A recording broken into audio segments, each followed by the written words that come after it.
அறுபடை வீடுகளில் முதலாம் படை வீடான திருப்பரங்குன்றத்தில் பங்குனி பெருவிழா கொடியேற்றம் வெகு விமரிசையாக தொடங்கியிருக்கிறது.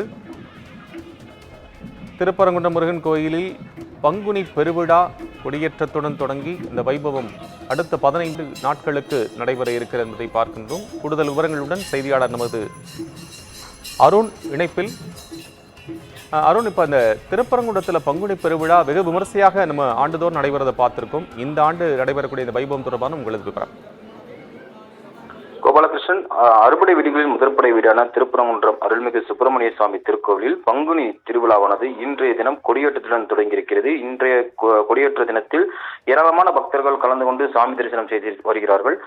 தமிழ் கடவுள் முருகனின் அறுபடை வீடுகளில் ஒன்றான முதற்படை வீடு திருப்பரங்குன்றத்தில் அமைந்திருக்கிறது. இங்கு ஒவ்வொரு மாதமும் பல்வேறு திருவிழாக்கள் கொண்டாடப்படுவது வழக்கம். இந்த ஆண்டு பங்குனி பெருவிழாவானது மிகவும் பிரசித்தி பெற்ற நிலையில் ஆண்டுதோறும் 15 நாட்கள் இந்த பங்குனி திருவிழாவானது கொண்டாடப்படுகிறது. இன்று கொடியேற்றத்துடன் இந்த வைபவமானது தொடங்கியிருக்கிறது. முன்னதாக உற்சவர் சன்னதியில் சுப்பிரமணிய சுவாமிக்கு, தெய்வானை அம்மனுக்கும் பால், பன்னீர், சந்தனம், குங்குமம் உள்ளிட்ட 16 வகையான சிறப்பு அபிஷேகங்கள் நடைபெற்றது. இதனைத் தொடர்ந்து சுவாமி தெய்வானை அம்மனுடன் கோவில் கம்பத்தடி மண்டபத்தில் எழுந்தருளி சுப்பிரமணிய சுவாமி முன்னிலையில் பங்குனி பெருவிழாவுக்கான கொடியேற்றமானது நடைபெற்றது. முன்னதாக கொடி மரத்தில் அபிஷேகங்களானது செய்யப்பட்டு மாயிலை, தர்ப்பை புல், பூ, குங்குமம், சந்தனம் கொண்டு தங்க முலாம் பூசப்பட்ட கொடிமரத்திற்கு அலங்கரிக்கப்பட்டது.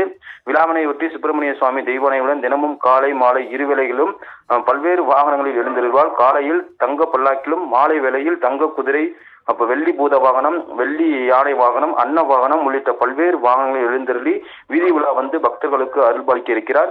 விழாவின் முக்கிய நிகழ்வான 16ஆம் தேதி சூரசம்ஹார லீலையும், அதனைத் தொடர்ந்து 17ஆம் தேதி சுப்பிரமணிய சுவாமிக்கு பட்டாபிஷேகமும், 18ஆம் தேதி சுப்பிரமணிய சுவாமி தெய்வானை அம்மனுக்கு மீனாட்சி அம்மன், சொக்கநாதர், பிரியாவிடை முன்னிலையில் பகல் 12 மணி அளவில் திருக்கல்யாண வைபவம் நடைபெற இருக்குது. அதனைத் தொடர்ந்து விழாவின் சிகர நிகழ்ச்சியான 19ஆம் தேதி காலை 6 மணி அளவில் கிரிவல வீதிகள் வழியாக தேரோட்டமானது நடைபெற இருக்கிறது. விழாவிற்கான ஏற்பாடுகள் அனைத்தையும் கோவில் அறங்காவலர் குழு தலைவர் சத்யபிரியா மற்றும் அறங்காவலர்கள் தலைமையில், மேலும் கோவில் துணை ஆணையர் மற்றும் கோவில் பணியாளர்கள் வெகு விமர்சையாக செய்து வருகிறார்கள். கோபாலகிருஷ்ணன். அண்மை விவரங்களுக்கு நன்றி அருண்.